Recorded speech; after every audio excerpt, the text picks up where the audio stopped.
What is up, everybody? Daniel here, and today we are going to be talking about some of the medications that I've taken, some of the things that have pushed me towards where I'm at today.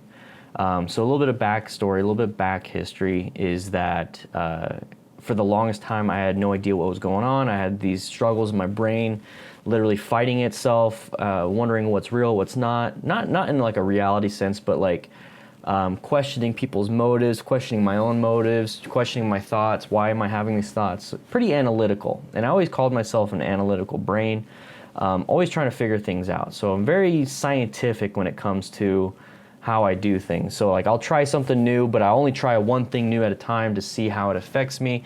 Pretty much controlling the variables, you know, a lot like a science fair project and stuff. So I kind of do that with my brain to get a good idea of how things work. And then I think you guys can see that on the Dan Dan the Fireman channel, how I analyze things.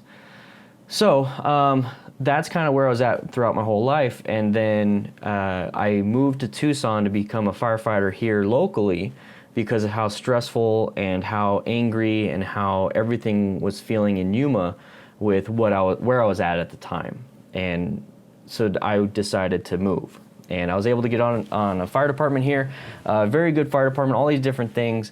But I had 9.5 years, or 9 years as a veteran firefighter, you know, career firefighter. I knew to have a beginner's mind. I knew to start over. I knew all these different things, but I also started carrying with me some of the problems I had over in Yuma. And the problem I had was I just didn't feel like a lot of stuff was fair. My analytical brain would question things, therefore I'd question almost authority at that point. I learned to scale it back, and I learned to do some other stuff, but once again, learning process. So anyways, during the employment here, things were going kind of downhill for me, like personally, like and mentally. Like I was suffering at my job, I was suffering at home. I was doing a good job on both of them, at least that's what I thought. But in reality, everything just kind of spiraled down, and I decided to seek help.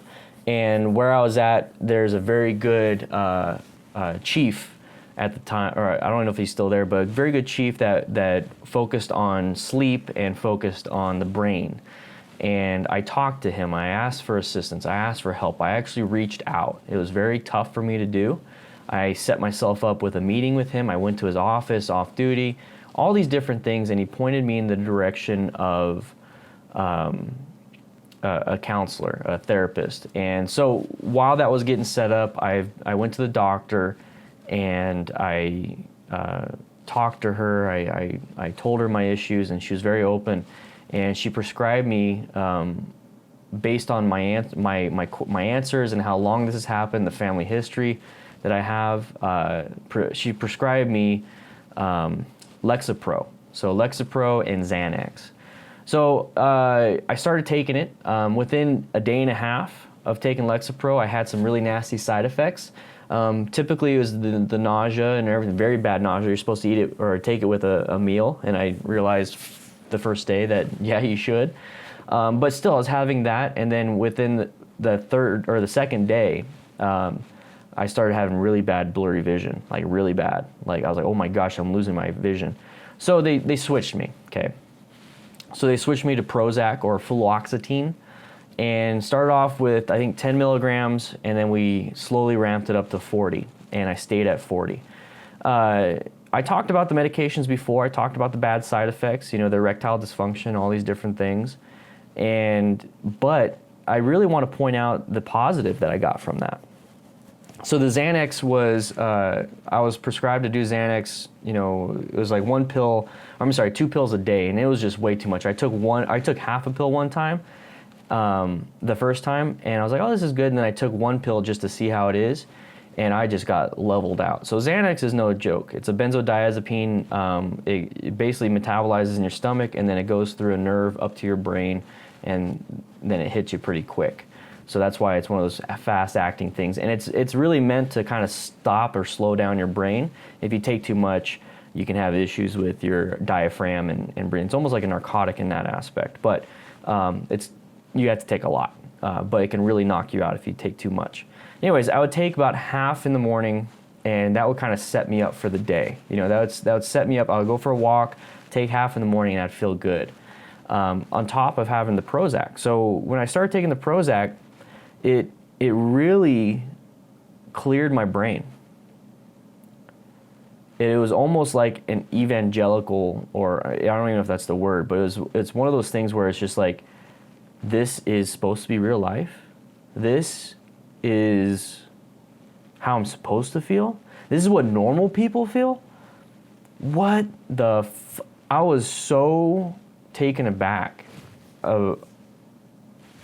It was interesting. It was very interesting. I thought what I was thinking before that was the correct way. I was like so clouded in my brain, I thought this is what normal people feel.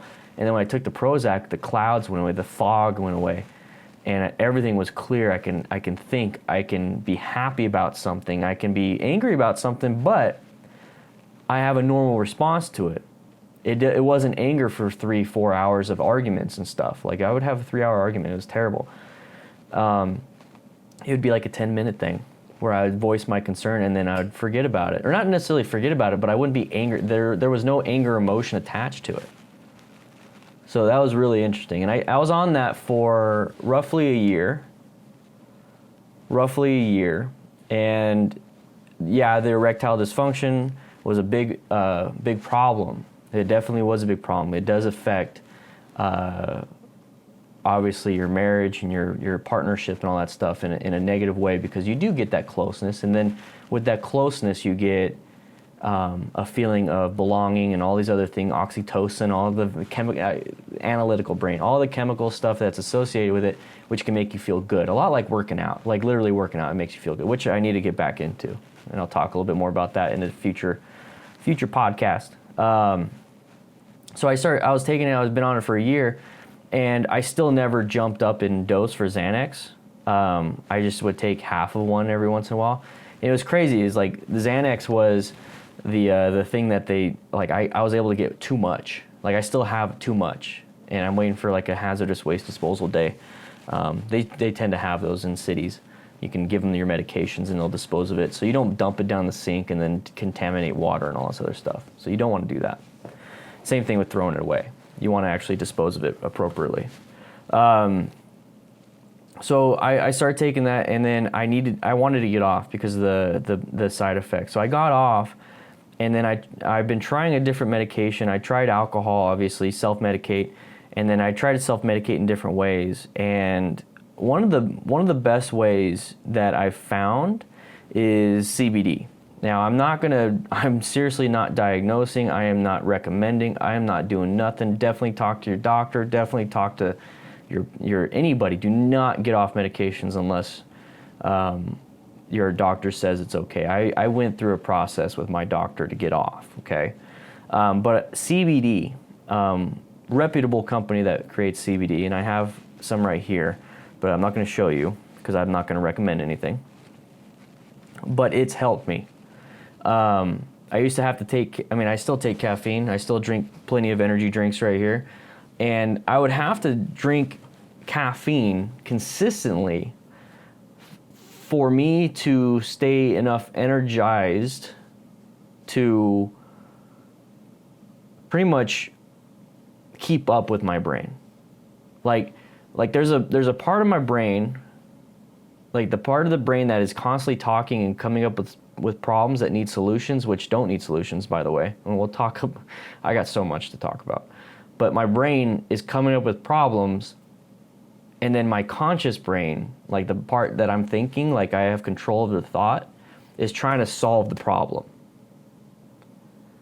There's a ton of problems that are created that should not be there because my brain is an asshole, and then my conscious brain is trying to keep up to solve them. So if I can't solve them, now I have like 30 to 50 problems that are floating in my head, which causes me to have anxiety, which causes me to get angry, which causes me to have issues.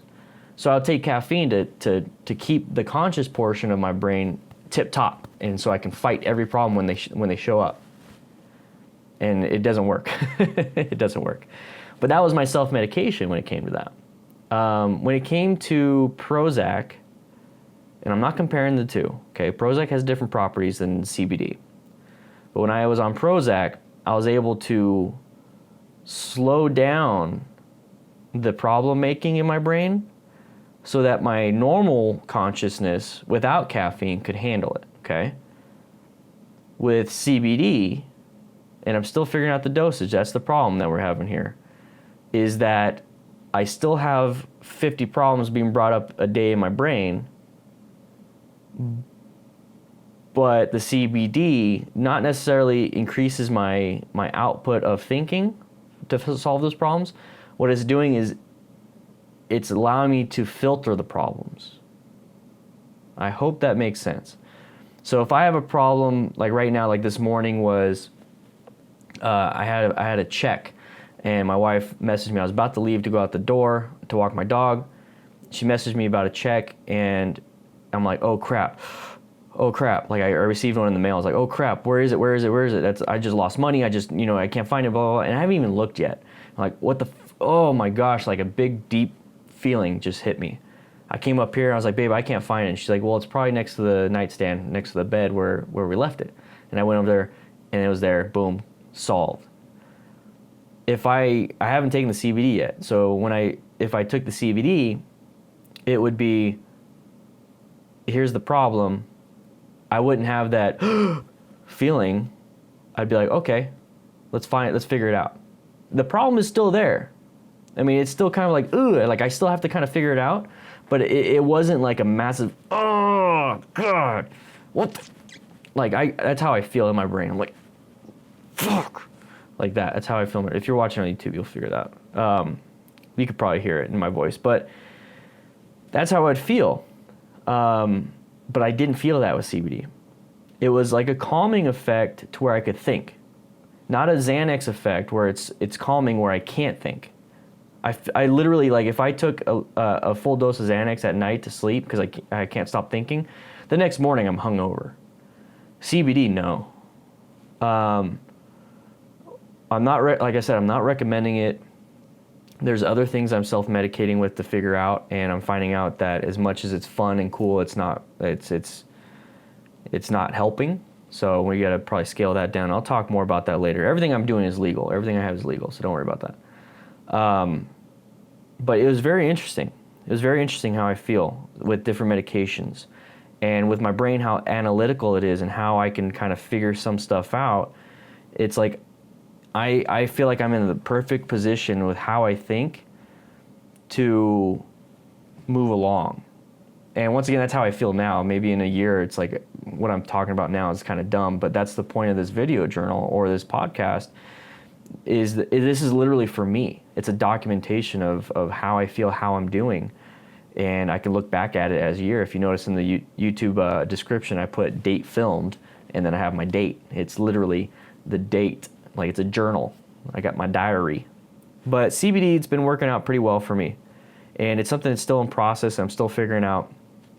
But it feels really good to be away from Prozac and Xanax, even though it did bring me good stuff. It brought me clarity, and it allowed me to continue on with my analytical brain. My analytical brain never went away.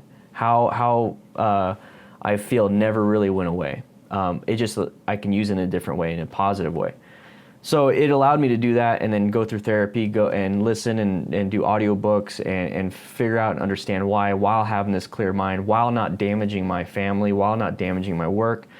So it gave me something good, but there's a time and place to get off. And I decided to get off and try something new. And the stuff that I tried new, obviously, like alcohol is bad. I was able to stop that with this new medication. I truly believe CBD is a medication, so I treat it as a medication. And then the other stuff I treat as a medication too. But I was able to have now 2 beers a week versus 4 beers a day. Very bad for the health. And reducing the alcohol content, because it was self-medication.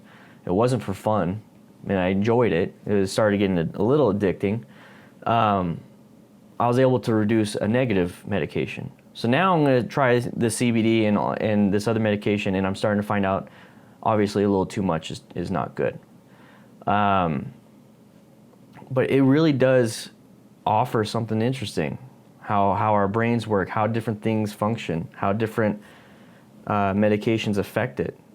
You know, instead of numbing me, I'm able to still think. So it's a work in progress, and we're going to find some more stuff out, hopefully more studies on CBD and how things work. But I highly recommend you guys going to the doctor and at least getting that started. We talk about that in motorcycling, instead of jumping straight into what other people are doing, how about we figure out what's best for us? So go to the doctor, talk to your doctor about what type of medications or what you can do because it's not good for you right now, or go to a therapist. Same thing. There's psychologists, psychiatric. There's different types. There's ones that can prescribe and ones that can't. And I forgot exactly which one that is. But the thing is, that's your first step. Have somebody guide you. That's like a motorcycle coach. Okay, have somebody guide you and get you started. And then from there you can start working, because for many, many years that I've been dealing with this, I self-medicated in the most common way, alcohol and just being an asshole, So if you get it done right, there's a reason why you need to seek out the expertise of somebody else. So motorcycling, get a motorcycle coach. With depression and anxiety, you're gonna wanna get a therapist or a doctor. And then from there, move on. From there, you'll figure out and do that. So first step, do that. Second step, try CBD. I'm just kidding, don't do that. But I just wanted to bring this up to you guys, and I just want you to understand that, it's not all bad. These podcasts, these videos are not all bad. Hopefully I can bring some type of education, kind of where I'm at, The After the Ride podcast and playlist, and this one, The Battle After, is literally just coming from my perspective and opinion, and I'm just free-flowing a lot of this stuff. And the way I can describe it is treat it as somebody that's been through something for a while, and you're just listening to them talk, and then maybe you can pick something out of it. That's what I'm trying to do here, okay? But with that said, I hope you guys stay safe. I was gonna say rides, but stay safe, be healthy, and just every day is a new day. So if you had a bad couple days, guess what? Tomorrow's a new one. You can have a good one, okay? I'll be seeing you around.